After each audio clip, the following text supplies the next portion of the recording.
KTSM 9 News after the game starts right now. One of the more improbable finishes we've seen on Sunday Night Football. The Buffalo Bills coming back to beat the Baltimore Ravens tonight on a fire drill field goal at the buzzer. 41-40 the final. Thank you for sticking around for KTSM 9 News after the game. I'm Andy Morgan alongside Sam Guzman, Kelly Horzen, and Robert Bettis. This game absolutely had everything. I'm sure of it. The two best teams in the AFC right here. Yeah, and I mean, the final score was very evident of that. Yeah. That's right. I think it was also the Bills' time to come out on the right side of things. They're usually always coming down to the wire and coming up on the wrong side, so happy for Josh Allen and company. All I could say is, told you. Who Happy loves for the us football? as well, huh? Yeah. Sure you did. Let's take a look at the picks from tonight. And man, Sam was walking around the entire newsroom like he got it right. And I tell you what, I was nervous the entire time. But costly Derrick Henry fumble, and there's our picks. Sorry, Sam. Yeah, sorry, Sam. It's whatever. Just Majority rules. yeah, you know, I'm used to it. It's happens whatever. to the I best know. of us, Jeez, you know? well, exciting Sunday night. Let's look ahead to tomorrow night. Tomorrow night marks Aaron Jones' 2025 season debut, and this year will be his 9th straight season repping the 915 on football's biggest stage. That's right. The former UTEP and Burgess High School football star heading into his 9th NFL season, coming off of a career year with the Minnesota Vikings in 2024. Last season, Aaron Jones played all 17 games at running back and rushed for a career-high 1,138 yards. He was a key part of Minnesota's 14-win season, the Vikings finishing just one victory shy of the NFC's top playoff seed. After a successful first year in purple and gold, Jones said staying with the Vikings was, quote, a no-brainer, re-signing this offseason on a 2-year, $20 million deal. So a great way for Jones to start his 9th year in the league. Jones and the Vikings will kick off their season tomorrow night on Monday with a divisional matchup against the Chicago Bears. Should be a great one and a showdown, hopefully, as well. Yeah, can't wait. That's going to do it for KTSM 9 News after the game. We got KTSM 9 News at 10 coming your way on the other side.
Hyundais with no regrets. You'll get such a good deal at Oscar Lease's Hyundai of El Paso.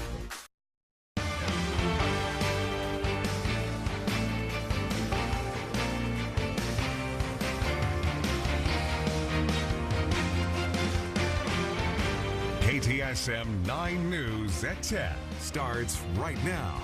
And we begin with some developing news out of central El Paso. A bicyclist is dead, and El Paso police need your help in finding the alleged driver who hit them and then fled the scene. Thank you for choosing KTSM 9 News at 10. I'm Andy Morgan.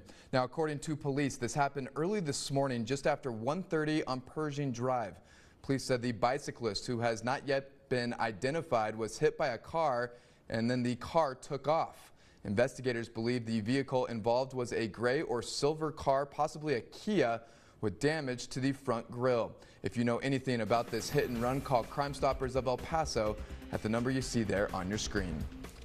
I'll take a moment now to get our first check of weather with Chief Meteorologist Robert Bettis. And Robert, after what was a few days there of some monsoon weather, we've kind of dried out a little bit right before the monsoon returns again, of course. That's kind of how it goes in this time of the year. You don't need me. You've said it perfectly. We're about ready to turn dry and sunny and hot for a few days, and then just in time for, you guessed it, football Friday night. How does it always work out like that? How does it always work out like that? 90 degrees, our official high temperature today. I want to say perfection achieved today. My goodness, what a lovely day.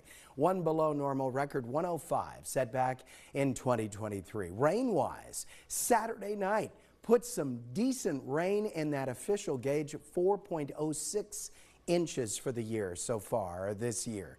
Right now we're 80 degrees and clear. It's a full moon outside. What a beautiful night.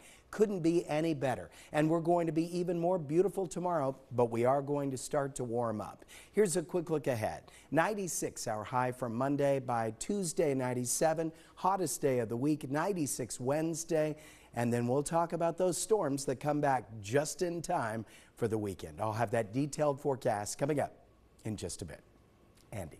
Robert, thank you. New at 10, a 45-year-old man is in custody after allegedly shooting 2 people and then barricading himself inside a home in East El Paso County. Now, according to the El Paso County Sheriff's Office, this happened yesterday around 8 p.m. on Loera Street.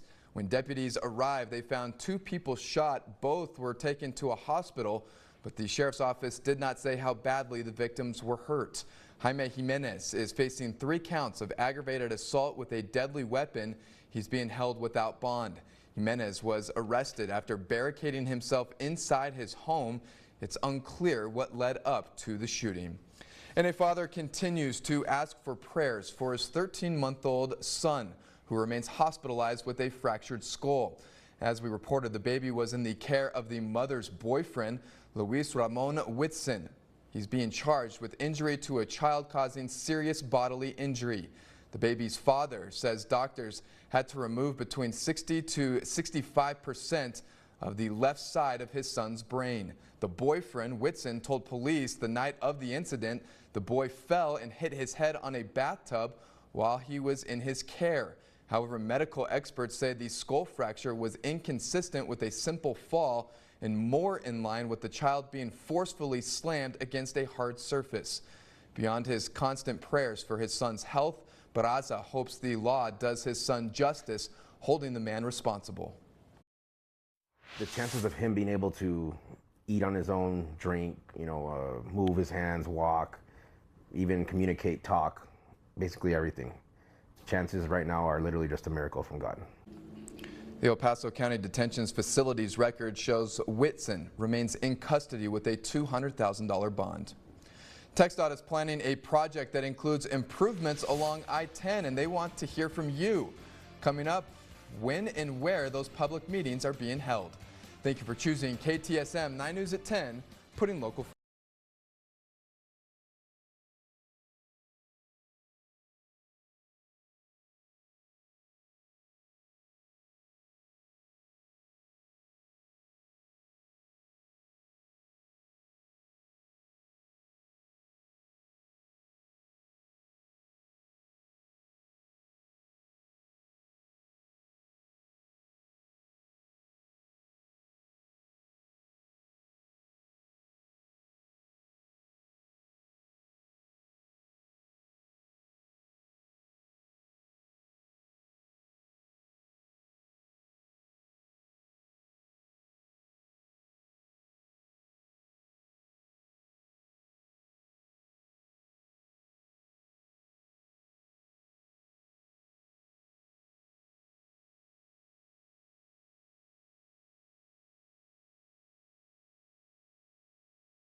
he's all about. Go to spectrum.com/entertainment today.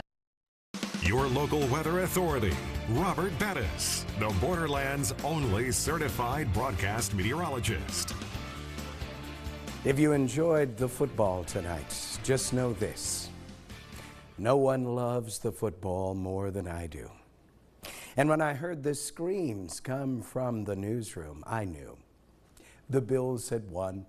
I've been predicting them to win the Super Bowl for a long time. All right, 90 degrees, our official high temperature today. 91 is normal this time of year. 105, the record set back in 2023. High temperatures in your town, 87 Las Cruces, 91 Deming, 91 Juarez, 90 Alamogordo, 75 for Ruidoso. What a beautiful day. And finally, thank you. Thunder showers that actually made it into the official rain gauge on Saturday night. Now we have officially 4.06 inches of rain. We should be at 6.01, but we are catching up. Here's the misery meter. I want to show this because we're actually going to warm up rather significantly this week. I don't think we're going to make it to the triple digits, but we're going to get close. 37 100-degree days so far this year. Look at this satellite radar composite. Now, we've had a couple of little showers here and there, especially over the Sacramento Mountains. But down here, perfectly clear skies, beautiful full moon outside right now. 75 is the temperature in Las Cruces. We've got a dew point at 53 and 48% relative humidity. Here are the temperatures in your area. 75 Las Cruces, 78 Cañutillo, and 80 at the airport right now. We can expect clear skies tonight and light winds as well as we make our way into the beginning of a beautiful Monday. Lots of sunshine tomorrow. What changes? High pressure begins to build up, so the temperature is going up. High tomorrow about 95 degrees with a southwesterly wind, and you're going to notice the difference. Dew points drop to the 40s. It will feel much more desert-like. Here is your allergy forecast. Bad news there, 12's highest level next 3 days. Low temperatures tonight, 55 Ruidoso, 63 Deming, 68 Juarez, 65 for Van Horn. High temperatures tomorrow going to 92 Alamogordo, 95 Deming, 96 Juarez, 94 for Van Horn. Tonight for you, clear skies and 64 degrees. Las Cruces tomorrow, couple of clouds, lots of sunshine, 93 the high. Tonight for us, 68 at the International Airport, and then tomorrow warming up to about 96 degrees. Now, only KTSM gives you 9 full days of weather, and we can expect that warming trend to take us to our hottest day, which shall be Tuesday this week, with a high temperature of 97. 96 on Wednesday, 95 Thursday, and then there comes football Friday night. Not necessarily a great rain chance, but lightning that evening with storms. Thunder showers Saturday 91, Sunday 93, 93 with thunder showers both Monday and Tuesday as well. Don't go anywhere. More KTSM 9 News. Coming up.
Hyundais with no regrets. You'll get such a good deal at our Felice's Hyundai of El Paso.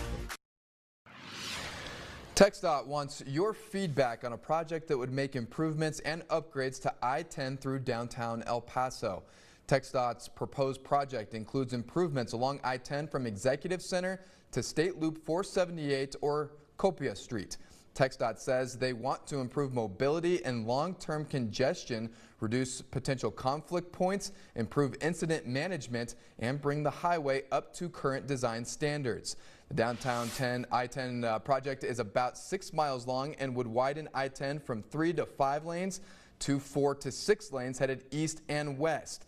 There will be a virtual and in-person meeting with an open house September 16th from 4 to 7 p.m. at the El Paso Convention Center. The virtual hearing will be posted online that same day until October 14th. We have more information up on our website, ktsm.com. And we got sports coming up next. Stay with us here on KTSM 9 News at 10. KTSM 9 and Newsenda Credit Union present this week's High School Student of the Week. Hi, my name is Ebony Garcia, and I'm a senior at Andrews High School. I'm part of the International Baccalaureate program here at Andrews, and one of my proudest projects is the Legacy Banner.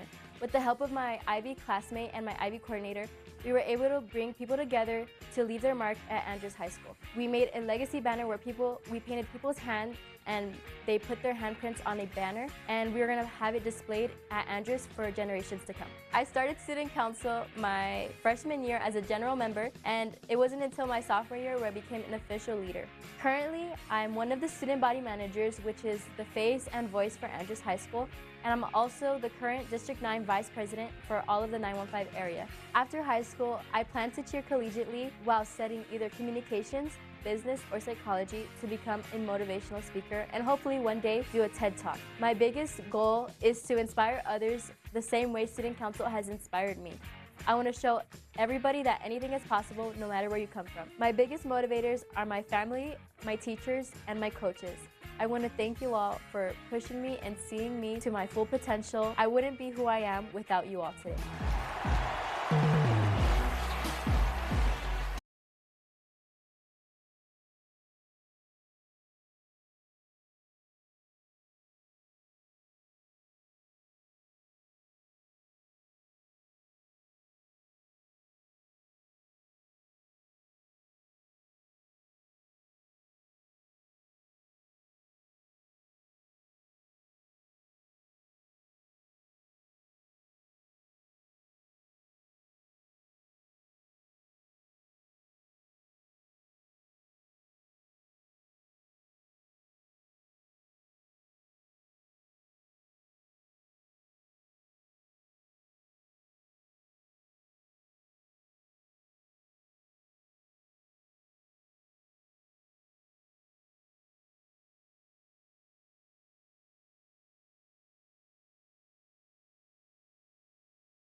Speaking Rock, 122 South Old Pueblo Road in El Paso, Texas.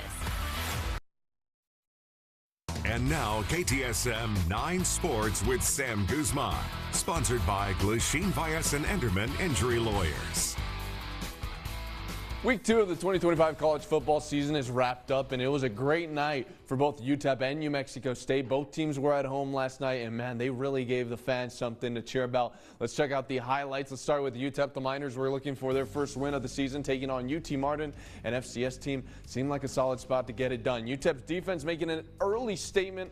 1st and 10 here for the Skyhawks, but it's Neil Campbell who's rushing Jace Bauer, forces this one loose, and it's Joshua Rudolph who recovers at UT Martin's 25. Miners take over with great field position. Just 3 plays after the turnover, UTEP cashes in. Ashton Emery takes the handoff up the middle. Touchdown Miners. UTEP up 7-0 early on. After a 40-minute lightning delay in the first quarter, UT Martin scored in the second quarter to tie the game at 7, but UTEP claps back. Malachi Nelson over the top to Torrey Goins Jr. for a 48-yard touchdown. Miners back in front, 14-7. Later in the second, UTEP pinned down at its own 6, not the spot the Miners want to be in, but Hassan Wilson says, I got us, guys.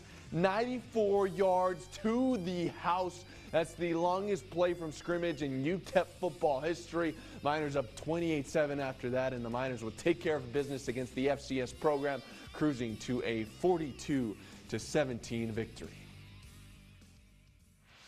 I thought we played probably one of our first complete games since we've been here. Still a lot of things to clean up. I don't like the way we finished the game, on special teams, but I love the explosive plays from the offense. I thought we fired on those cylinders, and I think we. When we're doing that, we're playing at our best football, and, we come out with a win. It's just preparation throughout the week. The whole week, we took an L last week, so we had to come back with a chip on our shoulder, and that's what we did all throughout practice, Monday, Tuesday, Wednesday, Thursday, Friday. We just came in ready to play, and then we executed. That's really it. So UTEP gets its first win of the season and gets it in front of the home fans. It's UTEP's first home opener win since 2023. Up next, UTEP will play its toughest game of the season yet when it takes on nationally ranked Texas in Austin next Saturday. Taking a trip back to Aggie Memorial Stadium, New Mexico State hosting Tulsa, its first FBS opponent of the year. Battle of the defenses during the first 2 quarters. Aggies defense with 2 big 4th down stops in the first half, highlighted by this play. Tyler Martinez gets his club on it, and that results in a Burnock IA interception. New Mexico State keeps Tulsa scoreless at the break. Aggies up 3-0 to open the second half. Tulsa with the first touchdown of the night. They would take the lead 7-3, but NMSU claps back. Logan Fife over the top to Donovan and Falpel. Aggies regain the lead 10-7 after that. Fast forward to the 4th quarter. Tulsa's freshman QB Baylor Hayes finds Brody Foley for the easy touchdown. That'll put Tulsa up 14-13. Game still within reach for New Mexico State. They fight back. It's Fife connecting with Gavin Harris. That adds 6 points to the board, and that would be followed by a nice reverse play by the Aggies. P.J. Johnson III going around the outside to put NMSU up 21-14 there. And then NMSU's defense needed a stop, and they got it. Jamal Thompson Jr. coming up with the INT late in the game to lock up the win. New Mexico State defeats Tulsa 21-14 to remain undefeated 2 games into the season. Aggies improve to 2-0, and that is something head coach Tony Sanchez and company are thrilled about. We've got a plan of what we want to get done here. We talked about passion. Guys played a lot of passion. We talked about grit. And you don't really know if you have grit until you've been tested. A lot of people talk about being tough and having grit, but if you're not, you don't have your back against the wall, you don't really know if you truly have grit, which you need belief. And our guys showed that at the end, and it was really good. I just told the guys in the locker room, you got to watch the film, but the thing that I love the most is we reacted and we went down and did what we needed to do to give ourselves a chance, and at the end, defense stepped up, so we had to lean on each other. So it was really good to see that full phase.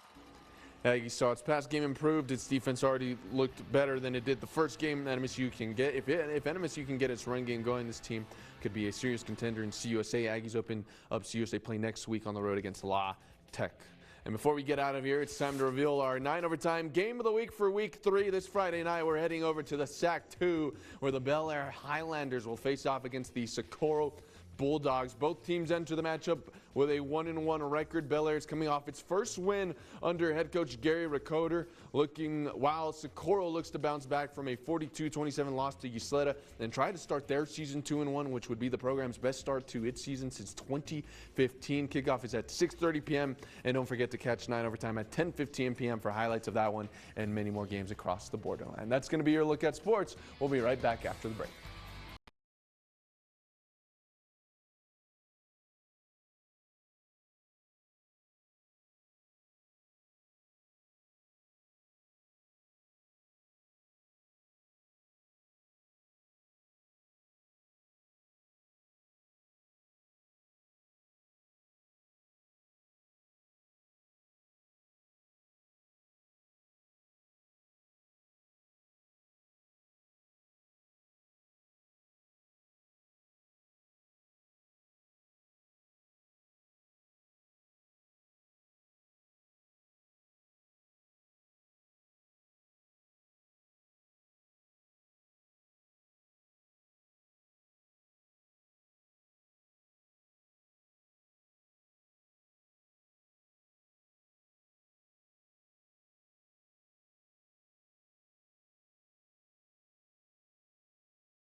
Every Friday at 10:15 p.m. Sponsored by Rice Federal Credit Union. Hair and wardrobe provided by. Would you like to be a weather watcher? Jerry, please take these pictures carefully, my friend. Your street is filled with water. That was in Northeast El Paso. News at KTSM.com. Much needed rainfall, and it hit the rain gauge at the airport too, which is even better. 96 high temperature for tomorrow, Tuesday. Hottest day at 97, 96 Wednesday. Sam, you watching? Thank you. No, Friday. Oh my gosh, no, I'm so I know sorry. I was looking at the wrong day. I know you weren't looking, and I just wanted to make sure you had a heads up. Every Friday it happens. Saturday and Sunday, thunder showers. Monday and Tuesday, storms as well, and the mugginess comes back. And you had your own experience with UTEP. So did Sam. I was standing out in the rain. Andy was all comfortable in the box, which is pretty nice. I don't know about comfortable. So we actually had the skybox there, and the overhang doesn't have a cover. Oh, no. Oh, no. Before it even rained, you had a gust of wind, and it just dumped all the standing water on us. Yeah. Okay, all right. It was interesting, but yeah, we're done with the lightning on football. football. Guys. Calm down. All right, we'll see you back here tomorrow. Have a good night.